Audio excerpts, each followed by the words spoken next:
अच्छा जी, हमारा जो लास्ट 2 चैप्टर्स हमारे रहते हैं कॉस्ट मैनेजमेंट अकाउंटिंग में, उन पे हम डिस्कशन स्टार्ट करने जा रहे हैं। इन दोनों चैप्टर को मैंने एनालिसिस के लिए इकट्ठे रखा, cost and production and job and service costing, क्योंकि क्वेश्चन हमें अक्सर जो आता है वो अक्सर, नॉट ऑलवेज, वो जॉब कॉस्टिंग के रेफरेंस से अकाउंटिंग एंट्रीज आ जाती हैं।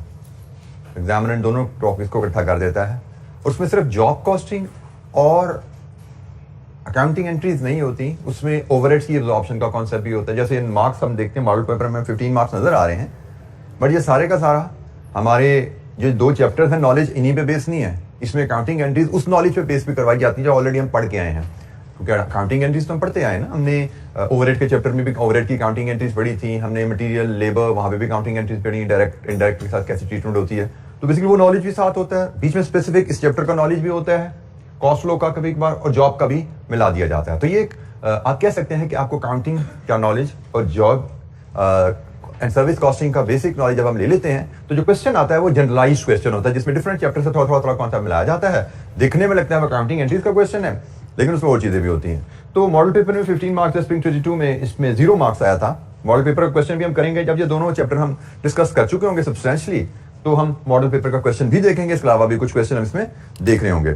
तो कॉस्ट फ्लो इन प्रोडक्शन पे हमने बेसिक तो एंट्रीज, जैसे मैंने कहा था ओवरहेड के चैप्टर में आपसे शेयर किया था कि रॉ मटेरियल खरीदा जाता है, फिर हम उसको इशू करते हैं for to direct material work in process को डेबिट करते हैं, इनडायरेक्ट मटेरियल ओवरहेड को डेबिट करते हैं। इसी तरह वेज कॉस्ट इनकर होती है, डायरेक्ट वर्क इन प्रोसेस को जाती है, इनडायरेक्ट ओवरहेड को जाती है। इस तरह ओवरहेड एक्चुअल इनकर होते हैं, फिर ओवरहेड एब्जॉर्ब किए जाते हैं वर्क इन प्रोसेस को, वर्क इन प्रोसेस से फिनिश गुड्स से कॉस्ट ऑफ सेल्स। ये पूरा फ्लो हमने इनिशियली देखा हुआ है और कई दफा इस पर हमारी क्लास में बात भी हुई है।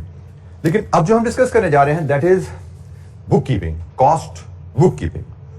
कॉस्ट बुक्स क्या है और कॉस्ट बुक कीपिंग से क्या मुराद है, तो उसको समझना है। क्योंकि अभी मैंने जो आपको अकाउंटिंग एंट्री समझाई थी वो तो मैंने आपको अकाउंटिंग एंट्री समझा दी थी कि कॉस्ट अकाउंटिंग से रिलेटेड हमारी अकाउंटिंग एंट्रीज की है। अभी अकाउंटिंग एंट्रीज किस बुक्स में पास की जाती हैं, ये एक अलग क्वेश्चन है। तो हम कॉस्ट बुक कीपिंग की बात करते हैं। कॉस्ट बुक कीपिंग से मुराद ऐसा रिकॉर्ड रखना जिससे हम कॉस्ट पर यूनिट का डाटा डिटरमिन कर सकें। ऐसा रिकॉर्ड रखना, मेंटेन करना, अकाउंटिंग का ऐसा रिकॉर्ड मेंटेन करना जिससे कॉस्ट पर यूनिट डिटरमिन की जा सके।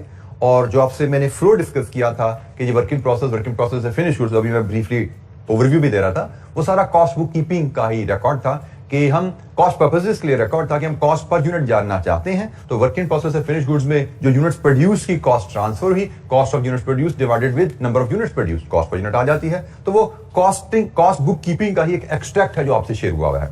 अब हम कॉस्ट बुक कीपिंग का एक कंप्रीहेंसिव जो उसकी पिक्चर है वो शेयर करते हैं। एक्सट्रैक्ट आपसे ऑलरेडी शेयर हुआ है रेलेवेंट। अब हम कंप्रीहेंसिव पिक्चर पर जाते हैं। तो जनाब जब हम कॉस्ट बुक कीपिंग की कंप्रीहेंसिव पिक्चर पर जाते हैं तो वहां पे हमें नजर आता है कि वी हैव 3 ऑप्शन। हमारे पास कॉस्ट बुक कीपिंग के 3 सिस्टम की ऑप्शन है। एक इंटीग्रेटेड सिस्टम, इंटीग्रेटेड अकाउंट्स, एक इंटरलॉकिंग अकाउंट्स, एक full interlocking accounts. These are the 3 book keeping, cost book keeping system which can be followed. एक चीज में रखिए कि कॉस्ट अकाउंट्स से मुराद मैंने बता दी आपको क्या है। और अब हम कह रहे हैं कि जी जब हमने कॉस्ट अकाउंट की बात डिस्कस कर ली तो फाइनेंशियल अकाउंट्स हमें ऑलरेडी पता है। फाइनेंशियल अकाउंटिंग में हम ऑर्गेनाइजेशनल ट्रांजैक्शंस को रिकॉर्ड करके फाइनेंशियल परफॉर्मेंस मेजर करते हैं और उनकी फाइनेंशियल पोजीशन मेजर करते हैं। मतलब इनकम स्टेटमेंट, पीएनएल और बैलेंस शीट, ये फाइनेंशियल अकाउंट्स से हमारा ऑब्जेक्टिव होता है हासिल करना। मे बी कैश फ्लोज भी साथ बन जाती है, बाकी कंपोनेंट्स भी आपको पता है क्या क्या है। तो फाइनेंशियल अकाउंट्स का मकसद है हमारा बिजनेस की परफॉर्मेंस मेजर करना, बिजनेस की फाइनेंशियल पोजीशन को रिकॉर्ड करके समराइज करके प्रेजेंट करना। कॉस्ट बुक कीपिंग का मकसद होता है कॉस्ट पर यूनिट जो आप प्रोडक्ट बनाते हो उसका पर यूनिट रिकॉर्ड मेंटेन करना, रिकॉर्ड इस अंदाज में मेंटेन करना कि आपको कॉस्ट पर यूनिट की वैल्यू मिल सके। तो जनाब इसके लिए बात हुई कि भाई एक कॉस्ट बुक कीपिंग का हमारी नीड है, एक फाइनेंशियल बुक कीपिंग की नीड है। What are the system? System number 1 integrated, इन दोनों को मिला के, इंटीग्रेटेड से मुराद मर्ज हुए हुए, मिले हुए। आप इंटीग्रेटेड अकाउंट्स मेंटेन कर लें, मतलब एक ही किताब बनाएं, लेजर, एक ही लेजर मेंटेन करें जिसमें आप कॉस्ट अकाउंट्स की एंट्रीज भी पोस्ट करें, उसी लेजर में आप, उसी किताब में आप फाइनेंशियल अकाउंट्स की लेजर भी मेंटेन करें। मतलब आपको कॉस्ट पर यूनिट का डाटा चाहिए, वही एक किताब खोलेंगे, उसी से ही कॉस्ट पर यूनिट का डाटा निकाल लेंगे। आपको पीएनएल बनानी है, वही किताब खोलेंगे, उसका पीएनएल बना लेंगे। This is integrated. Interlocking, cost की किताब अलग रख लें फैक्ट्री में और फाइनेंशियल अकाउंट्स की किताब अलग रख लें हेड ऑफिस में। ये इंटरलॉकिंग है। फुल इंटरलॉकिंग तो हम आगे चल के बात करेंगे, ये इंटरलॉकिंग से ही एक स्टेप आगे की चीज है। तो यहां पे हमने कहा एक ही किताब मेंटेन करें, वो शायद आप हेड ऑफिस में मेंटेन कर लें, और फैक्ट्री के बुक जो कॉस्ट बुक कीपिंग है उसकी एंट्रीज भी एक ही उसी लेजर में डालें। Don't maintain two books of accounts, one for factory, one for head office, as it is done in interlocking. तो हम वन बाय वन ये तीनों सिस्टम को हम पढ़ेंगे कि इनमें बुक्स ऑफ अकाउंट कैसे मेंटेन की जाती हैं। हमें एग्जाम में इन तीनों में से किसी भी सिस्टम पे एंट्रीज रिकॉर्ड करने को कहा जा सकता है। जैसे हम मॉडल पेपर की अगर मैं बात करूं ना, तो मुझे लगता है मॉडल पेपर में जो सवाल आया ना वो इस पे है, मॉडल पेपर में सवाल इस पे है। फिर हम शायद कोई पास पेपर डिस्कस करेंगे जो मेरी लिस्ट में शायद आई बिलीव है, उसमें हमें इस सिस्टम के तहत अकाउंटिंग एंट्रीज रिकॉर्ड करने को कहा जा रहा है। लेकिन कुछ हम इलस्ट्रेशन सवाल ऐसे भी देखेंगे जो हमें इंटीग्रेटेड सिस्टम के तहत एंट्रीज रिकॉर्ड करने को कहा जाएगा। हमें ट्रांजैक्शन दी जाती हैं, नॉर्मल जो क्वेश्चन है अंदाज है हमारे यहाँ पे, हमें ट्रांजैक्शन दी जाती हैं और हमें कहा जाता है इन ट्रांजैक्शन को आप इस सिस्टम के तहत रिकॉर्ड करें। इस सिस्टम के तहत एक ही किताब में एंट्रियां रिकॉर्ड होती हैं, इस सिस्टम के तहत रिकॉर्ड करें, दो किताबें मेंटेन करनी पड़ती हैं। अक्सर ट्रांजैक्शन की डुप्लीकेशन हो रही होती है, कुछ ट्रांजैक्शन हेड ऑफिस में भी रिकॉर्ड होती हैं, कुछ ट्रांजैक्शन फैक्ट्री में भी रिकॉर्ड होती है, डुप्लीकेशन भी होती है, और सेम डुप्लीकेशन यहाँ पे भी की जाती है। तो हम स्टार्ट करते हैं अपनी डिस्कशन इंटीग्रेटेड अकाउंट से।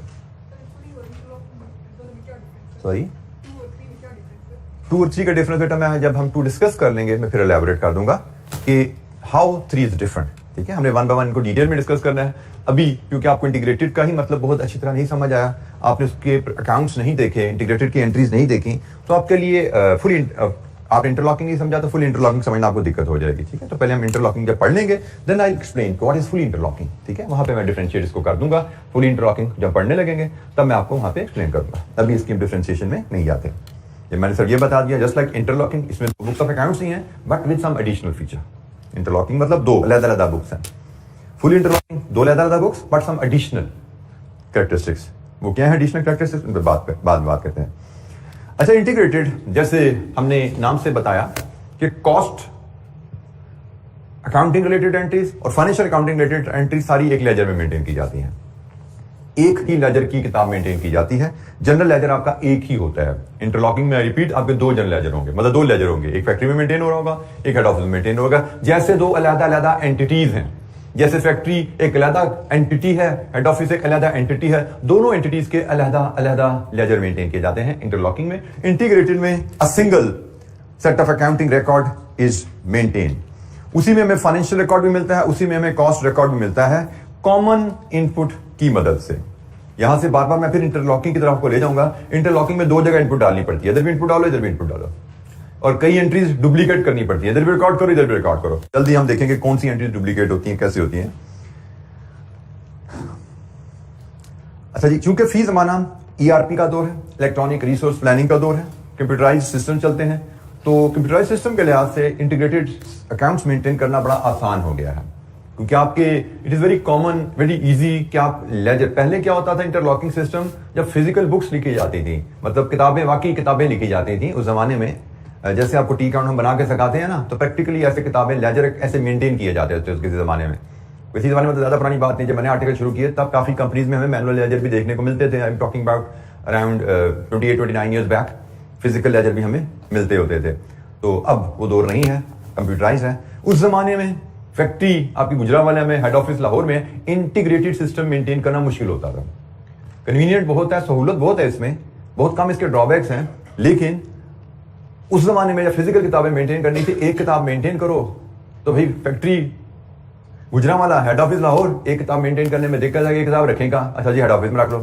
हेड ऑफिस में रखोगे तो फैक्ट्री में पानी का बिल पे हुआ, उसकी एंट्री हेड ऑफिस में रिकॉर्ड करवाओ, बिल इधर भेजो, रिकॉर्ड इधर होगी, तो डिलेज आते थे, गलती होने के चांसेस रहते थे। लेकिन फी जमाना ERP आने से, इलेक्ट्रॉनिक रिसोर्स प्लानिंग आने से, कंप्यूटर बेस्ड सॉफ्टवेयर आने से, अब आप एक जगह, मतलब डेटाबेस एक जगह रख लें, ऑपरेट दुनिया में उसको 100 जगह से कर लें उसको, तो ये इंटीग्रेटेड सिस्टम ऑपरेट करना आसान हो गया है। हेड ऑफिस लाहौर में, फैक्ट्री गुजरांवाले में कोई फर्क नहीं पड़ता, एक ही सिस्टम है, क्लाउड पे पड़ा हुआ है। फैक्ट्री वाले उसी सिस्टम में अपनी एंट्री गुजरांवाला से पोस्ट कर देंगे, हेड ऑफिस वाले उसी सिस्टम में अपनी एंट्री लाहौर से पोस्ट कर देंगे। अब इंटीग्रेटेड सिस्टम कोई इशू नहीं है, चूंकि कन्वीनियंट है इसलिए ज्यादा कंपनीज में अब इंटीग्रेटेड सिस्टम इस्तेमाल किया जाता है। But we must look at the interlocking system, और उसके भी प्लस माइनस डिस्कस करेंगे, because that can be considered an option in certain circumstances. तो एडवांटेजेस क्या है जी? Avoids duplication, removes need to reconcile the 2 different system. अब दारी बात, आप 2 लेजर मेंटेन करोगे एक फैक्ट्री में, एक हेड ऑफिस में, तो फिर हर पीरियड रिकंसाइल करना पड़ता है। अभी सारी एंट्रियां ठीक रिकॉर्ड हुई हैं, कोई गलती तो नहीं, कोई वहां पे कोई गलती होगी, यहाँ पे गलती होगी, कोई एंट्री ओमिट होगी हो, क्योंकि मैंने आपको कहा इंटरलॉकिंग में कुछ एंट्रीज होंगी जो सिर्फ फैक्ट्री में रिकॉर्ड होंगी।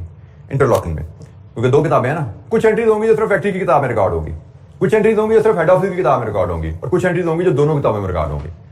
अब आपसे दोनों किताबों में रिकॉर्ड होने वाली एंट्री में कमीशन हो जाती है, अकाउंट्स टैली नहीं करते, तो रिकंसिलिएशन का आपको एक प्रॉब्लम रहती है दो किताबों में। तो इंटीग्रेटेड में वो इशू नहीं है, क्योंकि एक ही किताब है, तो आपने एक ही जगह एंट्री रिकॉर्ड करनी है। मैंने कहा ना, एक एंट्री दो जगह रिकॉर्ड करना गलती का चांसेस ज्यादा है, एक एंट्री एक ही जगह रिकॉर्ड करना गलती के चांसेस कम है।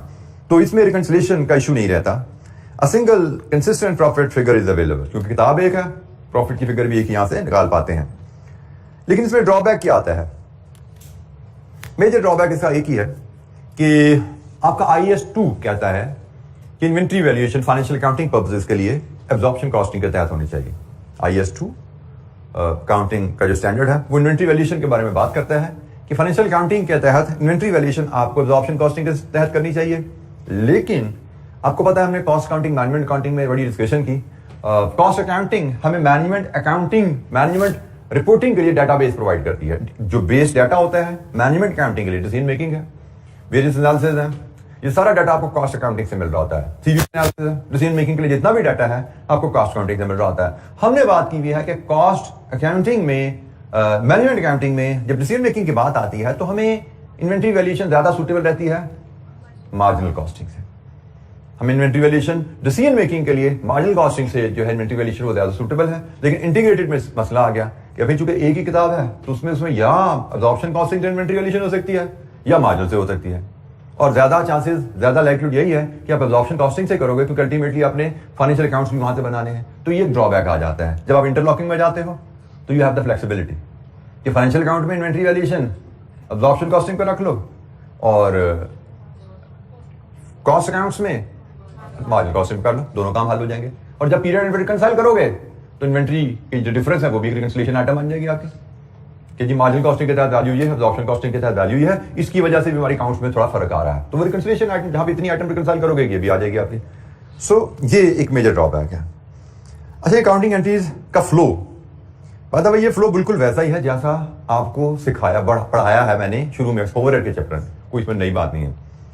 आपको ओवरहेड के चैप्टर में जो बताया गया था वही एंट्रीज यहाँ पे तकरीबन रिपीट हो रही हैं। बस फर्क किया कि वहां पे आपको सिर्फ मैंने कॉस्ट काउंटिंग एंट्री डिस्कस की थी, ये उससे थोड़ा सा आगे फाइनेंशियल एंट्रीज में भी चला जाता है। जैसे हमने एंट्रीज पढ़ी थी, जब मटेरियल खरीदा जाता है, डेबिट में direct material inventory, credit cash या पेपर।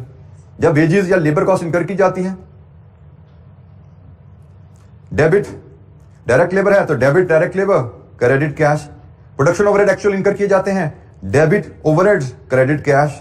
नॉन प्रोडक्शन ओवरहेड भी इनकर किए जाएंगे तो debit admin selling cost credit cash.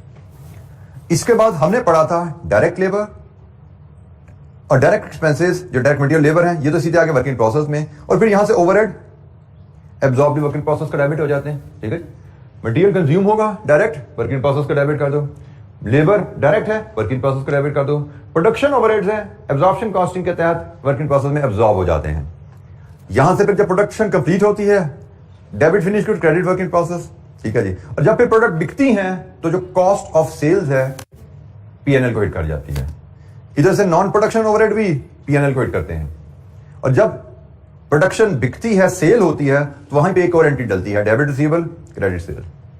Sales पे आपकी दो एंट्रीज डलती है, एक डेबिट रिसीवेबल क्रेडिट सेल्स और दूसरी entry debit cost of sale credit finish goods. ये दो अकाउंटिंग एंट्रीज आपकी सेल्स के वक्त डलती हैं। एक inventory cost of sale record होती है और इन्वेंट्री रिकॉर्ड अपडेट होता है, finish good credit cost of sales debit, और दूसरी एंट्री होती है रिसीवेबल डेबिट सेल क्रेडिट। और जनाब यही सेल्स फिर आपकी P&L को क्रेडिट आ जाती हैं, क्लोज हो जाती हैं। तो ये आपका बेसिक इंटीग्रेटेड का फ्लो, यही फ्लो ऑलरेडी पता था, अब मैंने इसको नाम दे दिया। ये जो हमने सीखी थी ना चीज अकाउंटिंग का फ्लो, वो इंटीग्रेटेड अकाउंटिंग सिस्टम है, जिसमें हमने कॉस्ट और फाइनेंशियल अकाउंट्स को अलग-अलग नहीं रखा। जैसे ये रिसीवेबल है, ये फाइनेंशियल अकाउंटिंग की ट्रांजैक्शन है। कॉस्ट अकाउंटिंग एक प्रोडक्ट कितने की बनी उसके लिए आपको ये रिकॉर्ड करने की जरूरत नहीं है ना, ये तो सेल है उस प्रोडक्ट की। फैक्ट्री में तो आपका ताल्लुक प्रोडक्ट की कॉस्ट से है, प्रोडक्ट बनाने तक का ताल्लुक है। ठीक है, तो जैसे ये एंट्री मैंने बोला, ये हेड ऑफिस की एंट्री है। जैसे नॉन प्रोडक्शन ओवरहेड्स है, एडमिन सेलिंग, इनका फैक्ट्री से क्या ताल्लुक, ये प्रोडक्शन कॉस्ट तो नहीं है ना, तो फैक्ट्री में तो सिर्फ प्रोडक्शन कॉस्ट को रिकॉर्ड किया जाता है क्योंकि factory cost is a production cost, ये भी हेड ऑफिस की है। लेकिन एक ही लेजर में सब कुछ रिकॉर्ड किया गया और वहीं से कॉस्ट का रिकॉर्ड भी आया और वहीं से फाइनेंशियल अकाउंटिंग का रिकॉर्ड भी आया और पीएनएल भी बन गया। तो ये एक बेसिक सा फ्लो है integrated system. It's a very simple system, कोई हमें इसमें चैलेंज नहीं है, बहुत ही आसान। जो काउंटिंग एंट्रीज हमने सीखी भी है बेसिक अंदाज में, ये वही सिस्टम है जो हमने ऑलरेडी सीखा हुआ है, नाम इसको हमने दे दिया इंटीग्रेटेड का। जी कोई सवाल इस फ्लो में? आपको लगता है कोई चीज हमारे लिए नहीं है, हमने इसको नहीं समझा हुआ पहले इस अकाउंटिंग फ्लो में? जहां तक याद पड़ता है इसका 80% यहां तक का पोर्शन तो मैं आपसे, बल्कि इवन कॉस्ट ऑफ सेल की एंट्री भी आपसे डिस्कस कर चुका हूं जब हमने ओवरहेड का चैप्टर पढ़ा था, तो मैंने आपको बेसिक कॉस्ट को समझाया था। तो यहां तक फिनिश गुड बिकती है तो debit cost of sale, credit finish entry हम डिस्कस कर चुके हैं। यहाँ पे सिर्फ नॉन प्रोडक्शन ओवरहेड की एंट्री आई है, एक सेल्स की रिसीवेबल की रिकॉर्डिंग आई है और देन पीएनएल आया है। ये 2-3 एंट्रीज समझा फाइनेंशियल अकाउंट्स के लिहाज से भी इसमें ऐड की गई हैं क्योंकि ये इंटीग्रेटेड सिस्टम है। इसमें कॉस्ट की एंट्रीज भी आनी है, इसमें फाइनेंशियल अकाउंटिंग की एंट्रीज भी आनी है। जी कोई सवाल? अच्छा जी, किताब में पेज 521 पे हमारे पास एक कंप्रीहेंसिव इलस्ट्रेशन अवेलेबल है।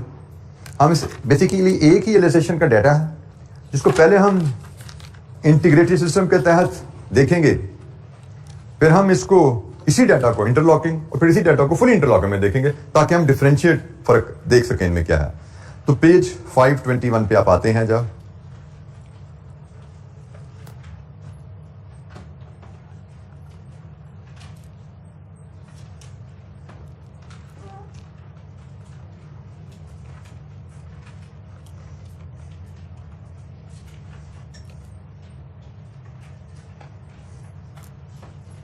ये जो हमारे पास ट्रांजैक्शंस हैं,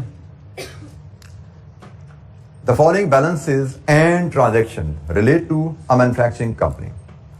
opening inventory raw material 10,000 kgs 25,000 रुपए का, work in process nil, finish goods 1000 units 1 lakh के। ये ओपनिंग इन्वेंट्री की कहानी आ गई।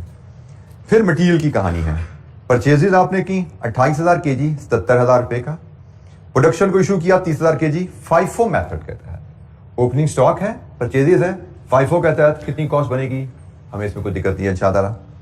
फिर लेबर कॉस्ट आपने पे की, लेबर कॉस्ट आपने पे की 16,000 घंटे 96,000 रुपए, इसमें से डायरेक्ट है 15,000, इसका मतलब 1,000 इनडायरेक्ट। ठीक हो गया जी। फिर प्रोडक्शन ओवरहेड्स आपने इनकर किए 2,50,000। स्टैंडर्ड ओवरहेड एब्जॉर्प्शन रेट आपका 20 रुपए पर आवर है। कंप्लीटेड प्रोडक्शन 4,000 है। क्लोजिंग इन्वेंट्री रॉ मटेरियल कहता ऊपर से निकाल लेना भाई, opening stock plus purchases minus issues, closing stock आ गया ना। वर्क इन प्रोसेस उसने क्या दिया जी, कोई नहीं है जी, शुरू में भी 0 था एंड में भी 0 है, नो वर्क इन प्रोसेस। और फिनिश गुड्स 500 यूनिट पड़े हैं, ये भी FIFO मेथड के तहत पड़े हैं। सेल रेवेन्यू उसने कहा जी ऊपर से निकाल लेना, 5,40,000 यूनिट्स ऊपर से निकाल लेना, रेवेन्यू 5,40,000 है। यूनिट्स कहां से निकलेंगे, opening stock of finish goods plus production minus closing stock, निकल आए ना क्लोजिंग यूनिट्स सोल्ड, तो यूनिट सोल्ड यहां से निकल आए और उनकी वैल्यू उसने दे दी, रेवेन्यू उसने बता दिया। तो ये जी ट्रांजैक्शन है और अब हमने इनको रिकॉर्ड करना है integrated ledger. Very simple recording, हम सिर्फ इसको यहां से रिव्यू करेंगे कि जनरल एंट्री डेबिट क्रेडिट है, कोई दिक्कत नहीं होगी। अब अगर आप अपने सामने किताब सामने खोल लें, रिव्यू एंट्रीज में आपके साथ 1 by 1 डिस्कस करता जाता हूं। सबसे पहले ओपनिंग इन्वेंट्रीज हैं, तो ओपनिंग इन्वेंट्रीज का हमें पता कोई एंट्री नहीं होती, ठीक है, तो वो तो छोड़ दो। फिर जाता हूं मटेरियल परचेजेस पे, परचेज की एंट्री क्या होगी, debit raw material, credit cash या पेबल। ठीक हो गया, तो बिल्कुल ठीक है जी। डेबिट रॉ मटेरियल इन्वेंट्री और क्रेडिट पेबल 77,000, ठीक है जी, ये लिखा था ना हमने, ये 77,000 जनरल एंट्रीज हैं, सिर्फ वैल्यूज में रिकॉर्ड होती, क्वांटिटी यहां रिकॉर्ड नहीं होती, जनरल एंट्रीज हम डाल रहे हैं। इसके बाद कहता है जी नेक्स्ट ट्रांजैक्शन है इशू, हम इसी अंदाज में एंट्रीज को रिकॉर्ड करते जाते हैं। उसने कहा इश्यूज हैं 30,000 के, 30,000 का इशू है इसमें से, अब उसको रिकॉर्ड करना है, तो उसकी वर्किंग मैं अगर आपसे यहीं पे शेयर करूं, हमने जो 30,000 इशू करना है उसमें 10,000 जाएगा, ये वाला 10,000 kg जाएगा 25,000 का, और बाकी 20,000 जाएगा इसमें से। तो ये जनाब 77,000 जो है ये 28,000 की कॉस्ट है, तो इसमें से 20,000 की कॉस्ट क्या बनती है, आपका 10,000 ओपनिंग स्टॉक से निकल गया, 20,000 करंट परचेज में से मिला के ये टोटल 30,000 बनना है जी। 25,000 की वैल्यू 55,000, तो जनाब ये 55,000 हुआ, तो उसका मतलब 30,000 टोटल इसकी कॉस्ट 80,000। तो जनाब हमने परचेज को रिकॉर्ड कर लिया, परचेज रिकॉर्ड होगी। अब इशू टू प्रोडक्शन को रिकॉर्ड करना है, इसकी क्या एंट्री है जी? Debit work in process, credit raw material inventory, ऐसे ही है। तो जनाब ये रिकॉर्डिंग आ गई। दूसरी एंट्री हम डिस्कस कर लेते हैं। दूसरी एंट्री हमारी आई है जी, मैं जैसे जैसे ट्रांजैक्शन पढ़ा वैसे रिकॉर्ड कर रहा हूँ। ये रॉ मटेरियल यूज की entry, debit work in process, credit inventory, ठीक हो गया जी। ये हमारी इशू की एंट्री पे आ गई। मैं इसको यहां से पढ़ के रिकॉर्ड कर रहा हूं। तीसरी एंट्री हमारे पास आ रही है labour cost paid. Labour cost जब पे की जाती है, एंट्री डलती है wage account, wages debit, cash या पेबल क्रेडिट। कैश करो पेबल करो एक ही बात है। ये रिकॉर्ड हो गया। इसके बाद इसी के नीचे उसने कहा जी इसमें से 15,000 घंटे डायरेक्ट थे। तो जो डायरेक्ट घंटे होते हैं उनकी एंट्री क्या होगी? Debit work in process, credit wages. और जो इनडायरेक्ट होंगे उनकी एंट्री क्या होगी? Debit overhead, credit wages. ये वेज अकाउंट, इसको हम कंट्रोल अकाउंट क्यों कह रहे हैं? यहां पे टेम्पररी चीज आती है। अल्टीमेटली इसने या प्रोडक्शन की है, डायरेक्ट है तो वर्क इन प्रोसेस में चले जाना होता है, इनडायरेक्ट है तो इसने ओवरहेड में चला जाना होता है। हम चाहें तो डायरेक्ट भी ऐसे एंट्री एक ही एंट्री में काम खत्म कर सकते हैं कि डायरेक्ट वेज डेबिट कर दे डायरेक्ट वर्क इन प्रोसेस को, इनडायरेक्ट वेजेस डेबिट कर दें डायरेक्ट ओवरहेड को, और क्रेडिट कर दें कैश को। एक एंट्री भी डल सकती है और दो भी डल सकती हैं, जैसे यहां पे डली है कि पहले वेजेस सारी रिकॉर्ड कर लो, एक अकाउंट में सारी की सारी वेजेस अकाउंट में ले जाओ, फिर वहां से तकसीम कर देना, जैसे यहां पे उसने पहले रिकॉर्ड की है। फिर इसकी तकसीम की एंट्री ये है जी, जो डायरेक्ट वेजेस हैं वो आपने वर्क इन प्रोसेस को डाली, और जो ये इनडायरेक्ट वेजेस किधर गई जी? इसकी ऊपर थी, बिल्कुल ठीक है। ये इनडायरेक्ट वेजेस आ गई, ये इनडायरेक्ट वेजेस आ गई, डेबिट ओवरहेड, क्रेडिट वेजेस 6,000, ठीक है जी। क्योंकि 16,000 है ना टोटल, 96,000 है ना वेजेस टोटल, पर आवर ये आ गया, इंटू 15 ये डायरेक्ट जाएगा, और इंटू 1,000 ये इनडायरेक्ट जाएगा, ऐसे ही है। तो इंटू 1,000 करें तो ये 6,000 आया, ये आपका इधर चला गया ओवरहेड अकाउंट को, और जो वेजेस 6,000 से क्रेडिट हुई, और जो डायरेक्ट हैं वो आपकी यहां पे आ गई, वर्क इन प्रोसेस डेबिट होगी, वेजेस क्रेडिट हो गया। ये 96,000, ये कैलकुलेशन गलत लग रही है, -6,000, बिल्कुल ठीक है जी। 96,000 -6,000, 6,000 ऊपर हम पोस्ट कर चुके हैं। 6,000 हमने चूंकि डाल दिए हैं इनडायरेक्ट में, तो ये जरा -6,000 है। तो हमने ये ओवरहेड को भी रिकॉर्ड कर लिया। ट्रांजैक्शन नंबर 2 रिकॉर्ड होगा, ये हमने ओवरहेड की भी, लेबर की रिकॉर्डिंग भी होगी। इसके बाद वो कहता है जी प्रोडक्शन ओवरहेड 2,50,000 के इनकर हुए। प्रोडक्शन ओवरहेड इनकर होते हैं तो debit overhead, credit cash, debit overhead, credit cash, ये भी ओवरहेड की रिकॉर्डिंग भी आ गई। मजीद आगे चले, वो कहते हैं जी प्रोडक्शन कंप्लीट होगी, और प्रोडक्शन कंप्लीट ऐसे हुई है कि वर्क इन प्रोसेस में बैलेंस 0 है, वर्क इन प्रोसेस में बैलेंस 0 है। प्रोडक्शन की कंप्लीशन पे क्या एंट्री आती है? Debit finish good, credit work in process. और वर्क इन प्रोसेस चूंकि क्लोजिंग में आपके पास 0 आ रहा है, पता है ना, इसका मतलब जितनी अमाउंट आपने वर्क इन प्रोसेस को डेबिट किया सारी की सारी उठा के फिनिश गुड में ले जानी है। वर्क इन प्रोसेस में बैलेंस आपका 0 है। तो अब आप देखिए आपने वर्क इन प्रोसेस में क्या क्या डाला है। वर्क इन प्रोसेस में आपने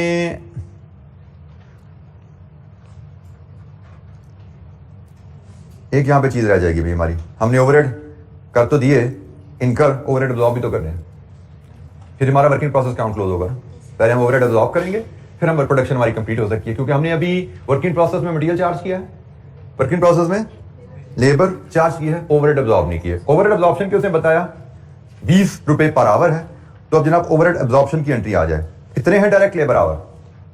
ओवरहेड अब्सॉर्ब हमेशा याद रखिएगा, ओवरहेड अब्सॉर्ब हमेशा डायरेक्ट लेबर आवर की बेसिस पे किए जाते हैं, इनडायरेक्ट लेबर आवर के अगेंस्ट ओवरहेड अब्सॉर्ब नहीं होते। तो हमारे डायरेक्ट लेबर आवर है 15,000 इंटू 20, 3 लाख। तो ये जनाब आपकी ओवरहेड अकाउंटिंग, ओवरहेड अब्सॉर्ब हो गए। Overhead absorb, debit work in process, credit 3 lakh.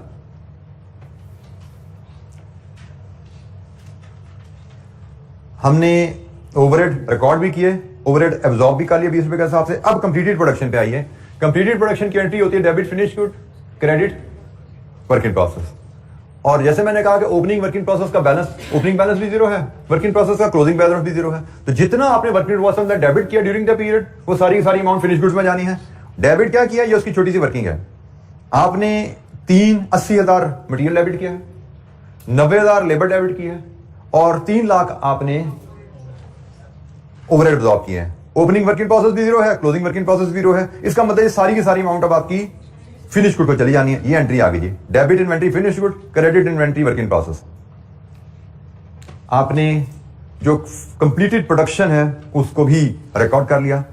Debit inventory finish goods, credit inventory work in process.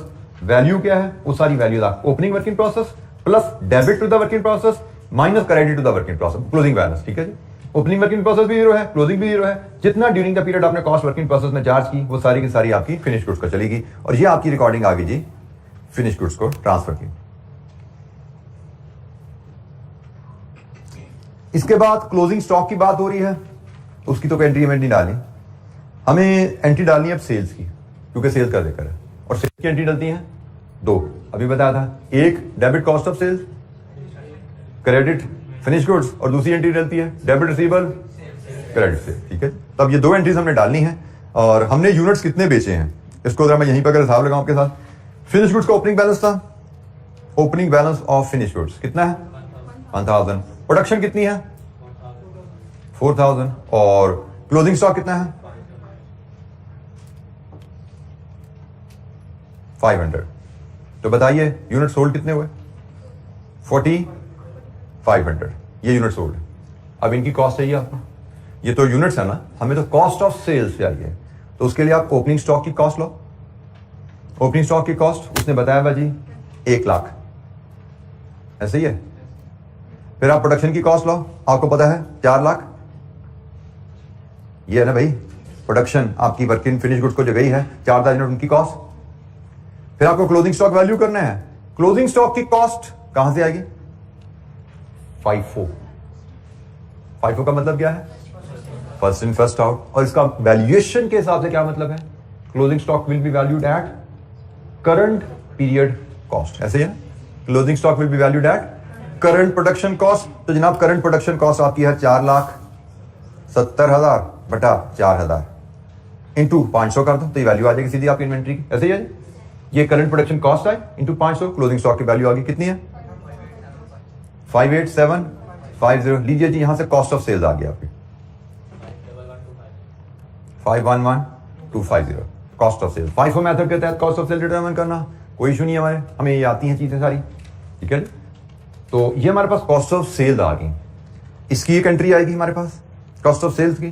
किसी स्टूडेंट को इस कैलकुलेशन में कोई दिक्कत, कोई चैलेंज?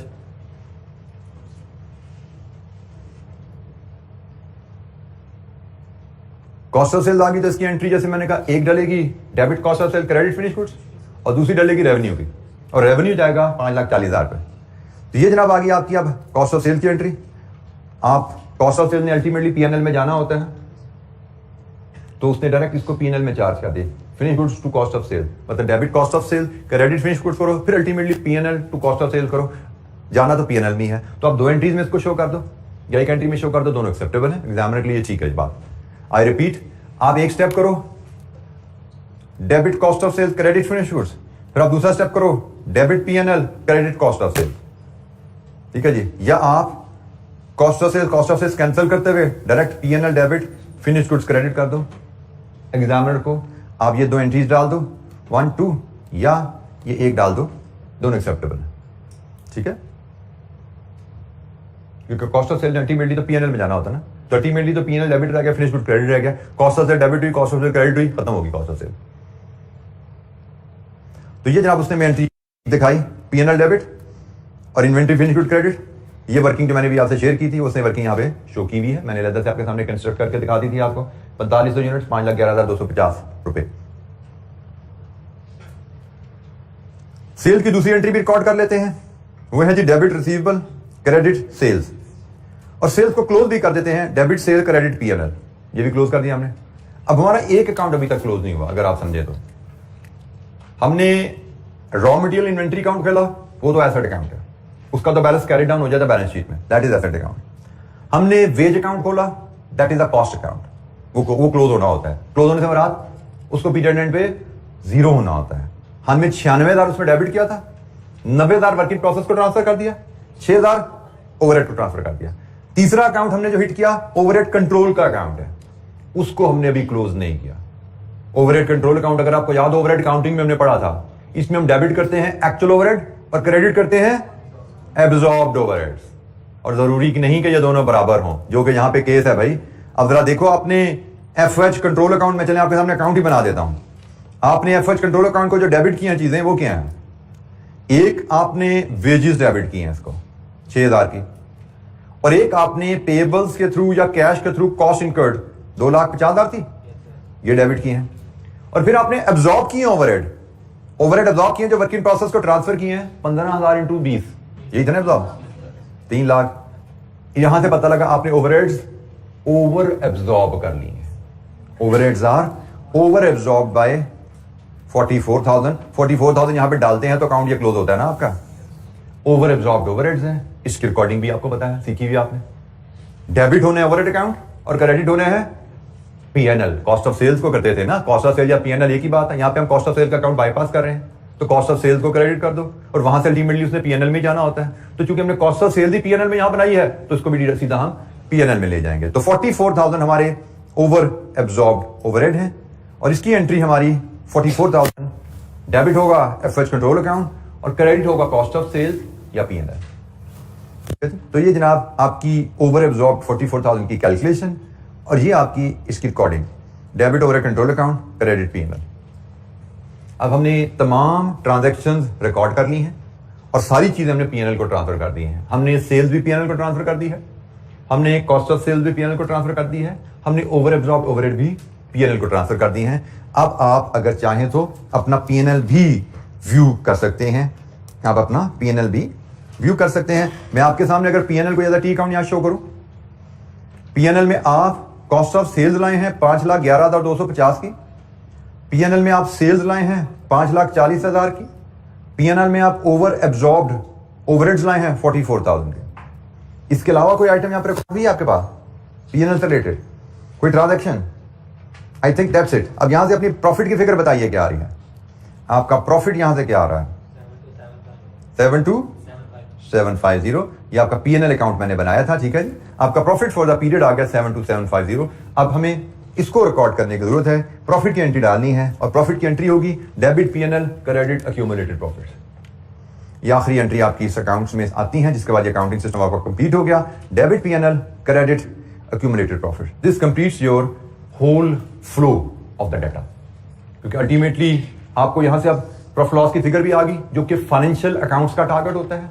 आपको यहां से कॉस्ट पर यूनिट की फिगर भी आई, जो इन्वेंटरी वैल्यूएशन में आपने भी यूज की थी, क्लोजिंग स्टॉक की कॉस्ट पर निकाली थी ना, तो कॉस्ट रिकॉर्ड भी यहां पे मेंटेन है, और फाइनेंशियल अकाउंटिंग भी मेंटेन है। आपको अपने रिसीवेबल का बैलेंस भी पता है, रिसीवेबल बैलेंस यहां से आ रहा है ना 5,40,000 के एसेट्स, तो फाइनेंशियल पोजीशन भी आ रही है, फाइनेंशियल परफॉर्मेंस भी आ रही है, और कॉस्ट पर यूनिट का डाटा भी आ रहा है। दिस इज इंटीग्रेटेड, ये सब कुछ इसी में है। इंटीग्रेटेड सिस्टम के लिहाज से अगर मैं बात करूं, you don't have to learn anything extra कुछ नहीं सीखा। जो आपने चीजें सीखी हुई थी उन्हीं को हमने कॉन्टेक्स्ट में एक फ्लो में इसको डिस्कस कर लिया। इसमें कोई चीज हमारे लिए नई नहीं थी, और यही एक उसकी पीएनएल की प्रेजेंटेशन है, ये अपने अकाउंटिंग में सीखी हुई है। जो हमने अभी सारी अकाउंटिंग रिकॉर्ड बनाया, उस रिकॉर्ड से एक्सट्रैक्ट करें तो पीएनएल को आप ऐसे भी प्रेजेंट कर सकते हैं, जिसमें हमें कोई चैलेंज नहीं है। Raw material, opening stock of raw material, opening stock of finished goods, production cost, raw material purchase किया, वेजेस कॉस्ट इनकर की, ओवरहेड इनकर किया, क्लोजिंग स्टॉक रॉ मटेरियल का, क्लोजिंग स्टॉक फिनिश्ड गुड्स का, ये आपकी जनाब कॉस्ट ऑफ सेल्स आई, और ये फाइनली नेट प्रॉफिट आ गया। ये फाइनेंशियल अकाउंटिंग का नेट प्रॉफिट है। यहां पर ख्याल कीजिएगा, फाइनेंशियल अकाउंटिंग के नेट प्रॉफिट में ओवर अंडर एब्जॉर्ब की एंट्री नहीं आती। ओवर अंडर एब्जॉर्ब तो है, वो तो कॉस्ट अकाउंटिंग का रिकॉर्ड है। ये आपके फाइनेंशियल अकाउंट्स में आपका पीएनएल कैसे दिखेगा, वो ये है। इसकी प्रेजेंटेशन आप अपने अंदाज में भी कर सकते हैं, जैसे आपने सीखा हुआ है, वो इससे थोड़ी डिफरेंट अंदाज होता है, फर्क नहीं पड़ता।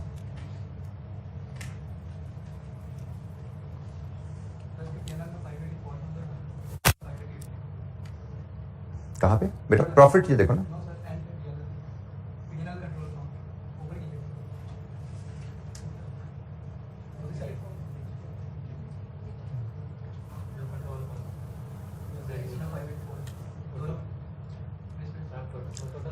टोटल गलत है बेटा, टाइपो एरर लग रहा है। 584,000 भी बन रहा है, टोटल इस टाइपो।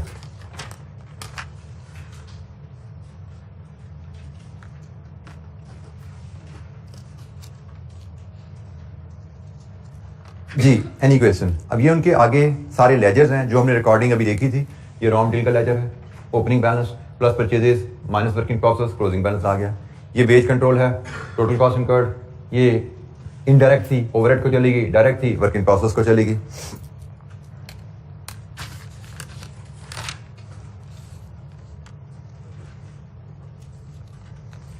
इसी तरह ये ओवरहेड की एंट्री आ गई, आपने एक्चुअल इनकर किया, एक्चुअल कॉस्ट इनकर हुई, वेज कंट्रोल से इनडायरेक्ट कॉस्ट आई, फिर ये एब्जॉर्ब हुई, ये अकाउंट मैंने आपके सामने भी बनाया था, ये पीएनएल को चला गया, ओवर एब्जॉर्ब है। ये वर्क इन प्रोसेस काउंट है, ओपनिंग स्टॉक जीरो था, ओपनिंग वर्क इन प्रोसेस का स्टॉक जीरो था, रॉ मटेरियल डेबिट हुआ, wage control debit, direct wages आई, ओवरहेड एब्जॉर्ब आ गए, सारी वर्क इन प्रोसेस क्लोजिंग भी जीरो है, फिनिश गुड्स को चले गए। फिनिश गुड्स में आ जाइए, ओपनिंग स्टॉक 1 लाख का था, वर्क इन प्रोसेस से 4,70,000 आया, कॉस्ट ऑफ सेल्स पीएनएल को चलेगी, क्लोजिंग स्टॉक कैरी फॉरवर्ड हो गया। सेल्स में आ जाइए, डेबिट रिसीवेबल क्रेडिट 5,40,000 पीएनएल को चला गया, ये पीएनएल अकाउंट भी आ गया जिसमें ये कॉस्ट ऑफ सेल से डेबिट आ गया, ये सेल से आ गया, और ये जनाब आपकी ओवर एब्जॉर्प्शन भी आ गई, पीएनएल आ गया, ये अकाउंट भी मैंने आपके सामने बनाया था। तो ये है जनाब इंटीग्रेटेड सिस्टम। इंटीग्रेटेड सिस्टम हमारे लिए नहायत ही straight forward simple accounting entries हैं जो हमने ऑलरेडी सीखी हुई है, जो हमारी डिस्कशन हुई हुई है कैप्सी के पेपर में, ये उसी कॉन्टेक्स्ट में है, वही बातें हैं, बस उसको एक नाम दे दिया हमने, इंटीग्रेटेड अकाउंट। जी एनी क्वेश्चन, कोई सवाल इंटीग्रेटेड अकाउंट्स पे?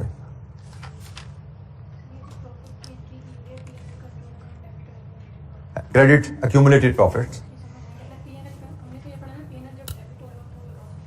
बेटा पीएनएल डेबिट हो रहा हो तो पीएनएल को आपने जो पढ़ा हुआ है, आपने पढ़ा हुआ है cost are debited to PNL and incomes are credited to PNL and the net result, अगर डेबिट पे बैलेंसिंग आ रहा है तो वो प्रॉफिट है, अगर बैलेंसिंग पीएनएल के क्रेडिट पे आ रहा है तो वो लॉस है। आपने इतना पढ़ा है, ठीक है। यहां पे क्या नजर आ रहा है? इनकम है 5,88,000, ये नजर आ रहा है यहाँ पे, कॉस्ट है 5,11,000, इसका मतलब प्रॉफिट है, ठीक है। जो प्रॉफिट फॉर द पीरियड होता है उसको फिर आप अक्यूमुलेटेड प्रॉफिट्स में, जो कि टोटल आपकी बैलेंस शीट में एज क्रेडिट बैलेंस है, उधर ट्रांसफर हो गया, उधर आपका ओपनिंग बैलेंस क्रेडिट साइड पे आ रहा होता है, ये भी क्रेडिट साइड पे उधर ट्रांसफर हो गया, उसमें ऐड हो गया accumulated profit. Profit for the period है 72,750 और ये अक्यूमुलेटेड प्रॉफिट में ट्रांसफर होता है। Profit for the period accumulated profit brought forward में ऐड हो जाता है और accumulated profit carried forward balance sheet में आपके नजर आ जाता है। फॉर एग्जांपल आपका accumulated profit brought forward 2 lakh था, तो उसमें ये 72,750 ऐड होगा और वो 2,72,750 आपका बैलेंस शीट में शेयर कैपिटल के नीचे आ जाता है। बेटा ये बैलेंसिंग फिगर है, जो प्रॉफिट है ना वो क्रेडिट, रेवेन्यू क्रेडिट होता है, रेवेन्यू क्रेडिट होता है, कॉस्ट डेबिट होती है, प्रॉफिट इनकी बैलेंसिंग फिगर है। रेवेन्यू माइनस कॉस्ट प्रॉफिट होता है। प्रॉफिट कभी पीएनएल में पोस्ट नहीं किया जाता, पीएनएल से प्रॉफिट डिटरमिन किया जाता है, पीएनएल में रेवेन्यू पोस्ट किया जाता है, सेल्स, पीएनएल में कॉस्ट पोस्ट की जाती है, कॉस्ट ऑफ सेल। प्रॉफिट इन दोनों की नेट फिगर होती है।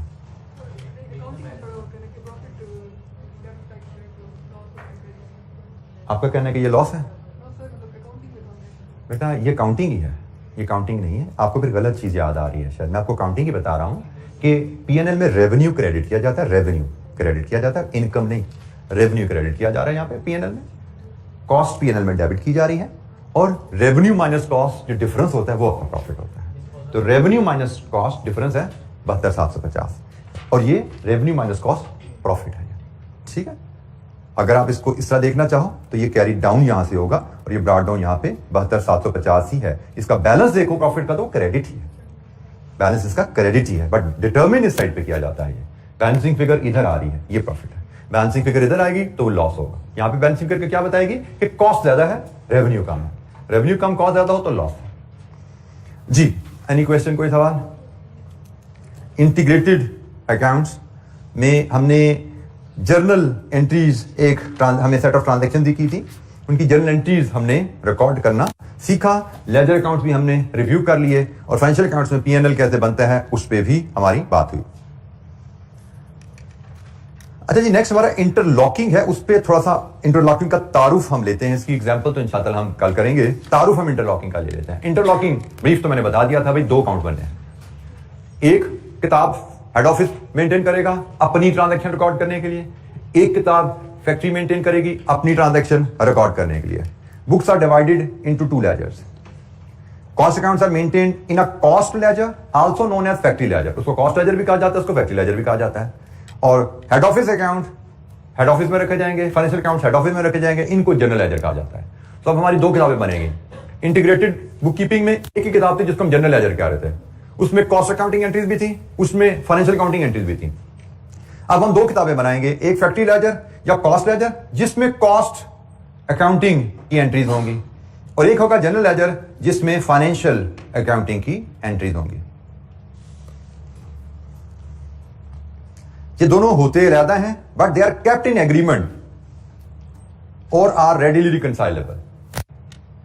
2 अलग किताबें हैं लेकिन रिकंसाइलेबल होती हैं, एक दूसरे से इन एग्रीमेंट होती हैं, या एग्रीमेंट में होंगी या रिकंसाइलेबल होंगी क्विकली। आप इसको समझने के लिए ये देख लो जैसे आपने अपने बिजनेस के 2 हिस्से कर दिए हैं, एक हेड ऑफिस और एक फैक्ट्री।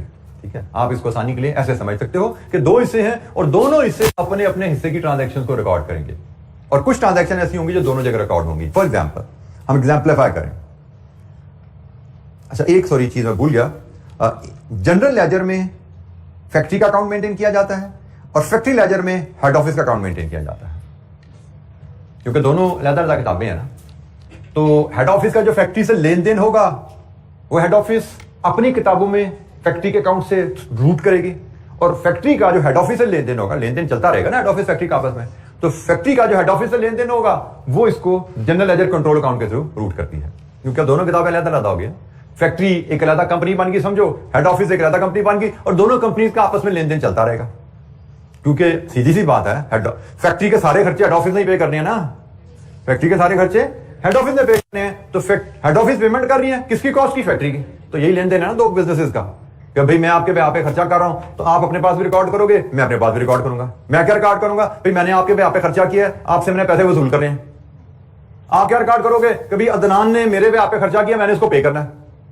खर्चा हुआ है, एक ट्रांजैक्शन हुई है कि मैंने आपके पे आप पे पेमेंट कर दी, रिकॉर्ड 2 जगह हो गया। मैंने रिसीवेबल रिकॉर्ड कर लिया कि मैंने आपसे वापस लेने पैसे, आपने पेबल रिकॉर्ड कर लिया कि आपने मुझे पैसे देने हैं। दिस इज एक ही ट्रांजैक्शन को 2 जगह रिकॉर्ड करना। सो अब मेरे पास आपका अकाउंट मेंटेन हो रहा है अपने बिजनेस के अलावा, और आपके पास अपने बिजनेस के अलावा मेरा अकाउंट मेंटेन हो रहा है। जैसे इसको एग्जाम्पलीफाई हम यहां से करते हैं। फॉर एग्जाम्पल एक परचेजेस की ट्रांजैक्शन है, general ledger, factory ledger. Purchase की जाएगी, अब नॉर्मली परचेज ऑर्डर रेज करेगा परचेज डिपार्टमेंट जो कि हेड ऑफिस में। सप्लायर से डीलिंग हेड ऑफिस करता है, सप्लायर को पेमेंट हेड ऑफिस करता है, क्योंकि फाइनेंस डिपार्टमेंट भी हेड ऑफिस में है। तो जब परचेज रिकॉर्ड, लेकिन मटेरियल कहां डिलीवर होता है, फैक्ट्री में, क्योंकि प्रोडक्शन तो वहां नहीं है ना। ऑर्डर हेड ऑफिस ने करना है, पेमेंट हेड ऑफिस ने करनी है, लेकिन डिलीवरी मटेरियल की फैक्ट्री में आनी है। अब ये दोनों एंटिटीज इन्वॉल्व होगी ना, कि मटेरियल रिसीव हो रहा है फैक्ट्री में, लेकिन पेमेंट उसकी करनी है हेड ऑफिस ने। तो जनाब दोनों अपनी अपनी रिकॉर्डिंग करते हैं। जैसे फैक्ट्री का रिकॉर्ड करेगी debit inventory raw material, credit general ledger control account, कि भाई हमारे पास मटेरियल आया है हेड ऑफिस की तरफ से, हेड ऑफिस ने मटेरियल खरीद के भेजा ना, तो फैक्ट्री रिकॉर्ड करेगी कि रॉ मटेरियल इन्वेंटरी हमारे पास आ गई है लेकिन भेजी हेड ऑफिस ने, क्योंकि अब यहां पे सिर्फ कॉस्ट का रिकॉर्ड मेंटेन होना है, हेड ऑफिस का लेन देन है तो जनरल कंट्रोल अकाउंट के थ्रू होगा। हेड ऑफिस इसको क्या रिकॉर्ड करेगा, इसी ट्रांजैक्शन को हेड ऑफिस क्या रिकॉर्ड करेगा। हमने पेमेंट करनी है सप्लायर को, लेकिन इन्वेंट्री हमने दे दी है फैक्ट्री को। अब फैक्ट्री को रॉ मटेरियल इन्वेंट्री का लेजर मेंटेन करने की जरूरत नहीं है, क्योंकि वो लेजर रॉ मटेरियल इन्वेंट्री का लेजर जो है वो कॉस्ट बुक कीपिंग का हिस्सा है, वो कॉस्ट बुक कीपिंग का हिस्सा है। इन्होंने बस ये कहा कि जी हमने जो इन्वेंट्री खरीदी वो फैक्ट्री के वाले कर दी, हमने पेमेंट करनी है सप्लायर को, किसके अगेंस्ट, वो जो स्टॉक हमने फैक्ट्री को डिलीवर कर दिया। तो इन्वेंट्री हेड ऑफिस में नहीं पड़ी हुई, इन्वेंट्री फैक्ट्री में पड़ी हुई है। तो जनाब इन्वेंट्री फैक्ट्री में पड़ी हुई है, फैक्ट्री को डेबिट कर दो, फैक्ट्री के पास हमारी इन्वेंट्री पहुंच गई। एसेट ही है ना हेड ऑफिस का, तो asset raw material inventory record नहीं किया, उसने कहा जी मेरा एसेट मेरे पास रॉ मटेरियल नहीं पड़ा हुआ, मेरा एसेट फैक्ट्री के पास पड़ा हुआ है, तो फैक्ट्री को डेबिट कर दो। Debit factory, credit payable. इसी तरह आपकी प्रोडक्शन शुरू हुई फैक्ट्री में, प्रोडक्शन की वेजेस पे हुई, अब वेजेस की पेमेंट फाइनेंस डिपार्टमेंट से आएगी, डेबिट होगी वेजेस, क्रेडिट होगा जनरल लेजर की, हेड ऑफिस ने पेमेंट की हमारी वेजेस की, और हेड ऑफिस क्या रिकॉर्ड करेगा कि मैंने कैश पेमेंट किया है फैक्ट्री के ब्याह पे, वेजेस पे की है फैक्ट्री के ब्याह पे, तो मतलब मैंने फैक्ट्री से पैसे लेने हैं, फैक्ट्री के ब्याह पे पेमेंट है तो फैक्ट्री को डेबिट होगा। कैश पे किया, ओवरहेड पे किया फैक्ट्री के, कोई बिजली का बिल आया आपको फैक्ट्री का किराया पे किया, हेड ऑफिस में रिकॉर्ड हुआ debit factory ledger, credit cash या पेबल, और फैक्ट्री का रिकॉर्ड करती है debit production overhead, credit general ledger. आपको याद हो पहले, अब जरा इन दोनों एंट्रीज को मिलाओ जरा, एक लम्हे को देखना जरा हो क्या रहा है। इंटीग्रेटेड में क्या होता था, जब परचेज करते थे, इंटीग्रेटेड में परचेज किया था, क्या हुआ था, जरा मैं अब ये इसको पर्पल से हिट कर रहा हूं, इंटीग्रेटेड की एंट्रीज। जब परचेज हुआ, debit raw material, credit payable, ऐसे ही है ना, ये था ना ये था। ये बेसिकली अगर देखो तो काउंटर एंट्रीज है, जो अमाउंट उधर डेबिट हो रही है वो अमाउंट फैक्ट्री में क्रेडिट हो रही है, एंड वाइस वर्सा। ये आपस में हम क्या रिकंसाइलेबल है, ये रिकंसिलेशन है। 100 रुपए की परचेज की तो 100 रुपए इसने यहां डेबिट किया, 100 रुपए की परचेज की 100 रुपए इसने क्रेडिट किया, डेबिट क्रेडिट नेट हो जाता है। अल्टीमेटली कंपनी के लेवल पे देखो तो क्या हुआ है, डेबिट इन्वेंट्री हुई है, क्रेडिट पेबल। कंपनी लेवल पे तो यही हुआ ना, बाकी ये तो आपस का लेन देन है हेड ऑफिस और फैक्ट्री का। इसी तरह जब हमने वेजेस पे की थी तो डायरेक्ट लेबर डेबिट हुआ, कैश क्रेडिट हो गया, तो ये और ये तो कैंसिल हो गए।